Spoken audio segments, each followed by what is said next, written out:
Hello guys, today is January 26. Let's read the last chapter of Alice in Wonderland. Let's go. Chapter 12. Alice's Evidence. Here, cried Alice, quite forgetting in the flurry of the moment how large she had grown in the last few minutes. And she jumped up in such a hurry that she tipped over the jury box with the edge of her skirt, upsetting all the jurymen on the heads of the crowd below. And there they lay sprawling about, reminding her very much of a globe of goldfish she had accidentally upset the week before. "Oh, I beg your pardon," she explained in a tone of great dismay, and began picking them up again as quickly as she could, for the accident of the goldfish kept running in her head, and she had a vague sort of idea that they must be collected at once and put back in the jury box or they would die. "The trial cannot proceed," said the king in a very grave voice, "until all the jurymen are back in their proper place. All," he repeated with great emphasis, looking hard at Alice as he said so. Alice looked at the jury box and saw that, in her haste, she had put the lizard in head downwards, and the poor little thing was waving its tail about in a and the poor little thing was waving its tail about in a melancholy way, being quite unable to move. She soon got it out again and put it right. Not that it signifies, not that it, not that it signifies much, she said to herself. I should think it would be should I should think it would be quite as much use in the trial one eye up as the other. As soon as the jury had a little recovered from the shock of being upset, and their slates and pencils had been found and handed back to them, they set to work very diligent, they set to work very diligently.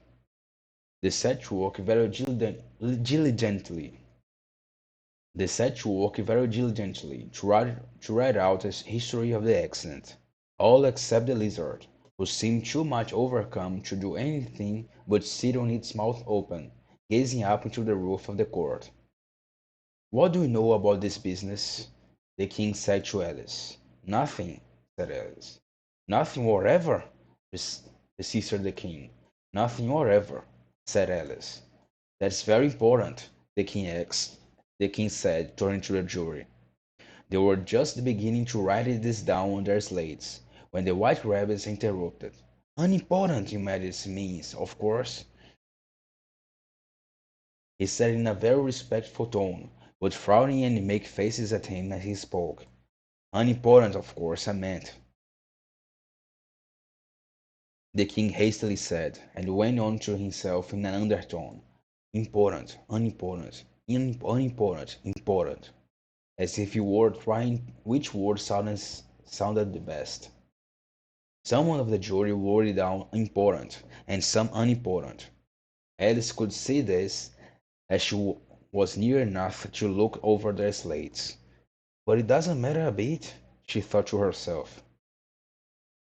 At this moment the king, who had been for some time busily writing in his notebook, cackled out "Silence!" and read out from his book, Rule 42. All persons more than a mile high to leave the court. Everybody looked at Alice. "I'm not a mile high. I'm not a mile high," said Alice. "You are," said the king. "Nearly 2 miles high," added the queen. "Well, I shan't go at any rate," said Alice. "Besides, that is not a regular rule. You invented it just now." "It's the oldest rule in the book," said the king. "Then it ought to be number one," said Alice. The king turned pale, and shut his notebook hastily. "Consider your verdict," he said to the jury, in a low, trembling voice. "There is more evidence to come yet, please, your majesty," said the white rabbit, jumping up in a great hurry. "This paper has just been picked up." "What is in it? What is in it?" "What is in it?" said the queen. "I haven't opened yet," said the white rabbit. but it seems to be a letter written by the prison to somebody. It must have been that, said the king, unless it was written to nobody, which isn't usual, you know. Who is directed to? Said one of the jurymen. It isn't directed at all, said the white rabbit. In fact, there is nothing written on the white outside. He unfolded the paper as he spoke, and added, it isn't a letter after all. It's a set of verses. Are they in the prison handwriting? Are they in the prisoner's handwriting? Are they in the prisoner's handwriting? Asked another of the jurymen. No, they're not, said the white rabbit. And that's the queerest thing about it. The jury all looked puzzled. He must have, he must have imitated somebody else's hand, said the king. The jury all brightened up again. Please, your majesty, said the knave. I didn't write it, and they can't prove it that I did. There's no name signed at the end. If you didn't sign it, said the king, that only makes the matter worse. You must have meant to some mischief, or else you'd have signed your name like an honest man. There was a general clapping of hands at this. It was the first really clever thing the king had said that day. That proves he's guilty, said the queen. It proves nothing of the sort, said Alice. Why, you don't even know what they are about. Read them, said the king. The white rabbit put on his spectacles. Where shall I begin, please, your majesty? He asked. Begin at the beginning, the king had said gravely, and go on till you come to the end. Then stop. That's a very clever instruction. These were the verses the white rabbit read. They told me you had been to her, and mentioned me to him. She gave me a good character, but said I could not swim. He sent them word I had not gone. We know it to be true. If she should push, if she should push the matter on, what would become of you? I gave her one, they gave him two. You gave us three or more. They all returned from him to you, though they were mine before. If I or she should chance to be involved in this affair, he trusts to you to set them free, exactly as you were, exactly as we were. My notion was that you had been, before she had this fit, an obstacle that came between him and ourselves and it. Don't let him know she liked them best, for this must ever be a secret kept from all the rest, between yourself and me. That's the most important piece of evidence we've heard yet, said the king, rubbing his hands. So now let's the jury. If any one of them can explain it, said Alice. She had grown so large in the last few minutes that she wasn't a bit afraid of interrupting him. I'll give him a sixpence. I'll give him sixpence. I don't believe there is an atom of meaning in it. The jury all wrote down on their slates. She doesn't believe there is an atom of meaning in it, but none of them attempted to explain the paper. If there is no meaning in it, said the king, then it saves a world of trouble, you know, and we needn't try to fight any.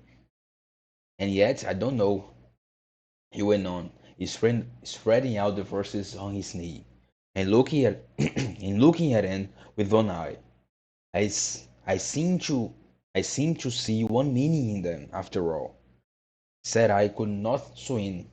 You can't swim, can you? He added, turning to the knave. The knave shook his head sadly. Do I look like it? He said, which he certainly did not, being made entirely of a cardboard. All right so far, said the king, and he went on muttering over the verses himself. We know it to be true. That's the jury, of course. I gave her one. They gave him two.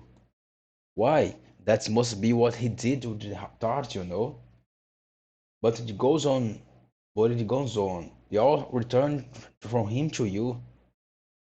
But it goes on. They all returned from him to you, said Alice. Why, there they are, said the queen triumphantly, pointing to the tarts on the table. Nothing can be clearer than that. Then again, before she had this fit, you never had fits, my dear, I think, he said to the queen. Never, said the queen fiercely, throwing an instant at the lizard as she spoke. The unfortunate little Bill had left off writing on his slate with one finger, as he found it to make no mark, but he now hastily began again, using the ink that was trickling down his face, as long as it lasted. Then the words don't feed you, said the king, looking round the court with a smile. There was a dead silence. It's a pun, the queen added in an offended tone, and everybody laughed. Let the jury consider their verdict, the king said, for about the 20th time that day. No, no, said the queen. Sentence first, verdict afterwards. Stuff and nonsense, said as loudly. The idea will have the sentence first. Hold your tongue, said the queen, turning purple. I won't, said Alice. Off with her head! Off with her head! The queen shouted at the top of her voice. Nobody moved. Nobody moved. Who cares for you? Said Alice. She had grown to her full size by this time. You're nothing but a pack of cards. At this whole pack at this the whole pack rose up into the air and came flying down upon her. She gave a little scream, half of fright and half of anger, and tried to beat them off, and found herself lying on the bank with her head in the lap of her sister, was gently brushing away some of the dead leaves that had fluttered down from the trees upon her face. Wake up, Alice dear, said her sister. Why, what a long sleep you've had. Oh, I have such a curious dream, said Alice, and she told her sister, as well as she could remember them, all these strange adventures of hers that you have just been reading about. And when she had finished, her sister kissed her and said, it was a curious dream, dear, certainly. But now, run into your tea. It's getting late. So Alice got up and ran off, thinking, thinking while she ran, as well she might, what a wonderful dream it had been. But her sister sat still until she left her, leaning her head on her hand, watching the setting sun, and thinking of our little Alice and all her wonderful adventures, till she too began dreaming after a fashion, and this was her dream. First, she dreamed of little Alice herself, and once again the tiny hands were clasped upon her knee, and bright eager eyes were looking up into hers. She could hear the very tones of her voice, and see the queer little toss of her head to keep back the wandering hair that would always get into her eyes. And still as she listened, or seemed to listen, the whole place around her became alive with strange creatures of her little sister's dream. The long grass rustled at her feet as the white rabbit hurried by. The frightened mouse splashed his way through the neighboring pool. She could hear the rattle of the teacups as the March Hare and his friends shared their never-ending meal, and the shrill voice of the Queen ordering off her unfortunate guests to execution. Once more the pig baby was sneezing on the Duchess's knee, while plates and dishes crashed around it. Once more the shriek of Griffon, the squeaking of the lizard's lace pencil, and the choking of the suppressed guinea pigs filled the air, mixed up with the distant sobs of the miserable mock turtle. So she, so she, so she sat on, with closed eyes, and half believed herself in Wonderland, though she knew she had but to open them again, and all would change to dull reality. The grass would be only rustling in the wind, and the pool rippling to the wave of the reeds. The rattling teacups would change to the tinkling sheep bells, and the queen's shrill cries to the voice of the shepherd boy, and the sneeze of the baby, the shriek of the griffon, and all the other queer noise would change, she knew, to the confused clamor of the busy farmyard, while the lowing, while the lowing of the cattle in the distance would take the place of the mock turtle's heavy sobs.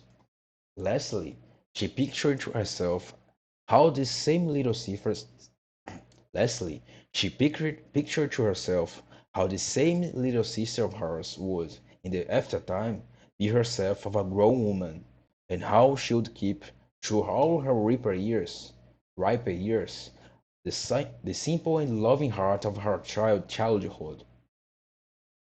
Through all her, through all her riper years, the simple and loving heart of her childhood, and how she would gather about her other little children, and make their eyes bright and eager with many a strange tale, perhaps even with the dream of perhaps even with the dream of Wonderland of long ago, and how she would feel with all their simple sorrows, and find a pleasure in all others, and find a pleasure in all their simple joys, remembering her own child life and the happy summer days. The end. That's it, guys. That's the end of Alice in the Wonderland. Till the next English book reading series. Till the next English book reading series. I see you them there. Goodbye.